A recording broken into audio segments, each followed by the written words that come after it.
dubli man ang mga bata gi pasakitan nila gi. Bunaran pa kuan tubo niya gidauban pa daw.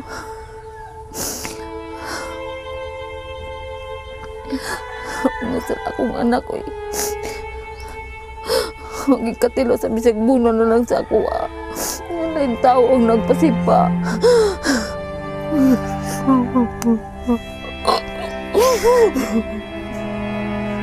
Luhi ka akong anak, uy.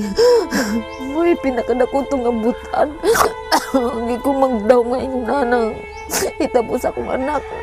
Hindi mga ito magig-away. Ito na panahon pag ulit na ako din. Nagigda kong katri.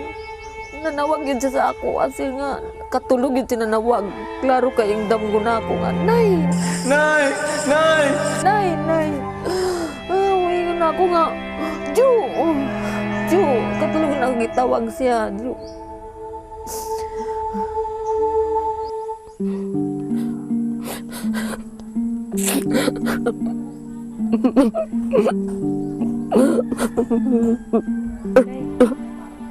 Sakit kayo. Sakit kay amo isa-isa sa amo pagkuan, pahuna-huna. Kanong gipatay man ang amo ang gikuan ang igsoon nga may sa ato. Luoy baya, di ako igsoon gipatay. May sara nila ba?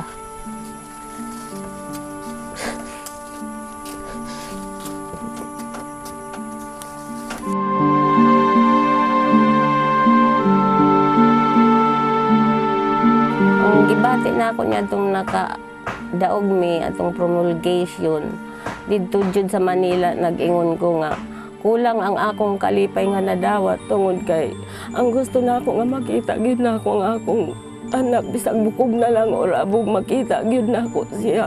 Mo nang ningangyo ko nga kung kinsa man ang uban pa nga mga ahensya nga makatabang sa amo, hinautong tana nga motabang gyud sila kay para makadaog gyud ang kaso namo, makabalos na ang mga sundalo.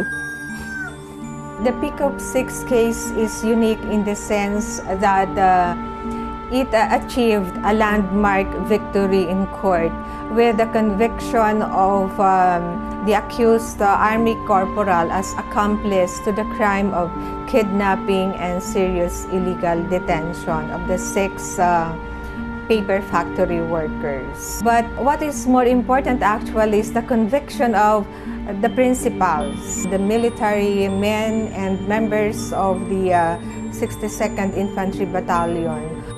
Now, they have filed a case before the Office of the Prosecutor in Agusan del Sur for multiple murder, serious illegal detention, coercion, and torture.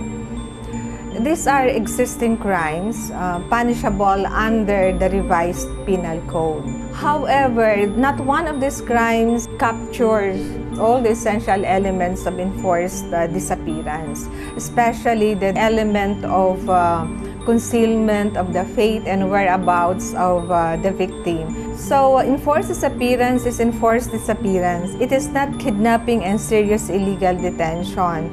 Well, it is not enough that the perpetrators of the existing cases of disappearances are brought to court, brought to justice. What is more important is for the phenomenon of enforced disappearance to end. So it is very important that government implements measures or mechanisms that would prevent the commission of enforced disappearances. Now here lies the importance of a domestic legislation that clearly defines and penalizes enforced disappearance.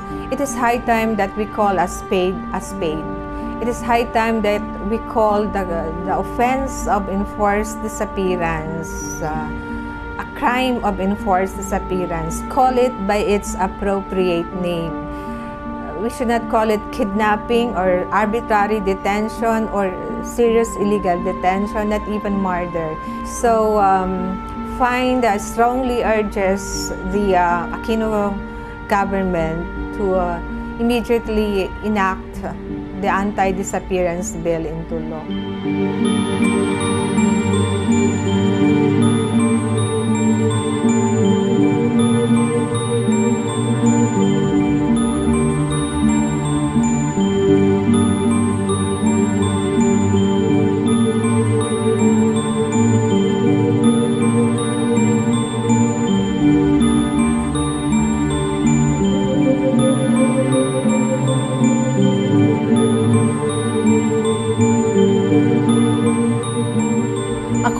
the report of the United Nations Working Group on Enforced or Involuntary Disappearances, there are 100 countries which have outstanding cases of enforced disappearances.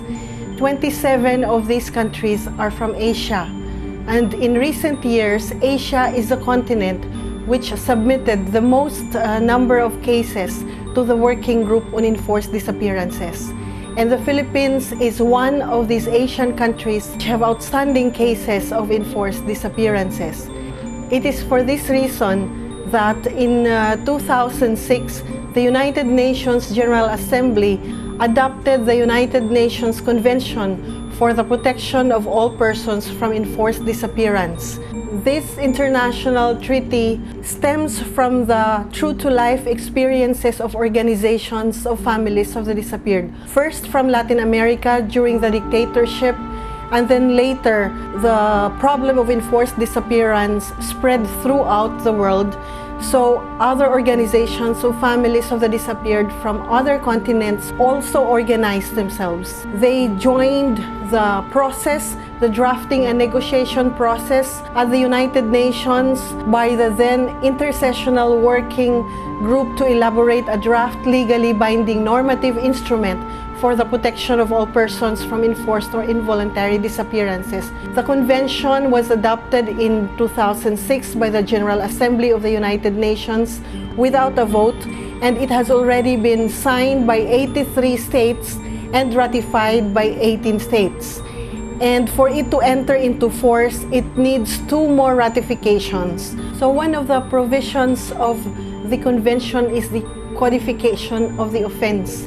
So, which means that governments, states that ratify the convention are obliged to enact national laws that criminalize enforced disappearances.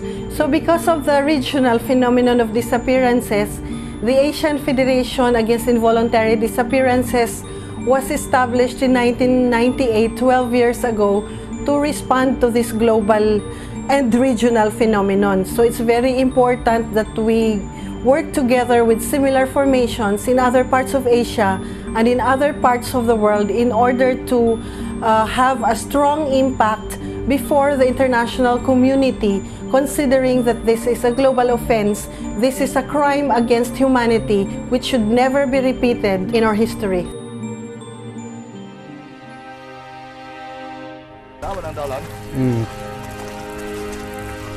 Kana din mo na yung headquarters aw Rejorom. Kato dito headquarters admin. Kini din hindi pita PX, mga PX din eh.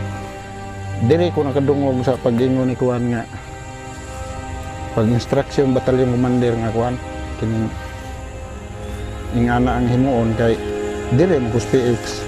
Nya dito nila gipatay, diha nila gipatay unyang giguyo diri gitapok. Dinhi nila gi lubong for the meantime kini dinhi tungod ang kapayas dire ngari anhi dinhi agiana namo didto ngadto direkta bijokihan kini dinhi gitapok nila tong mga patay dinhi kapita usa gi kuan gi dispatchar dito rapid kapita iugdot ka wala na tungla ta.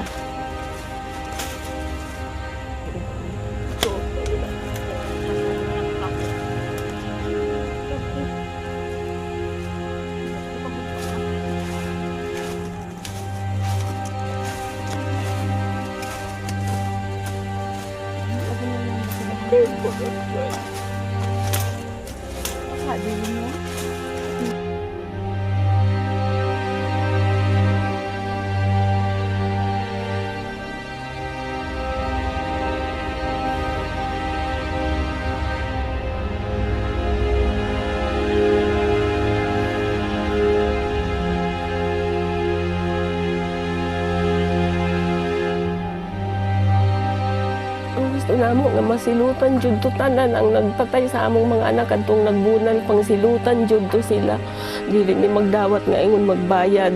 Amo do nga lalipay mi nga mo na so kulang pa ito kay kadtong mga bonal gid sa tubo. Naa pa man nagserbisyo pa man. Mo na nga kuan pa ko ng kaso para kuan itong tinuod na nagkuhan. Patay to sa ila. Di ba kung may kunani karon ug wala may tabo itong bata? Nagkaroon nagpuyo ko ani nga inusara dyan sa akong kagalingon. Bisag patay na itong aking isis, mga ninyo ng mga magulang. Kaya mo man to'y mo suplagar sa kuha. Mo man to'y abagan ako. Mo to'y kuha na ako nga makalutaw ang justisya. Akong ipangandoy.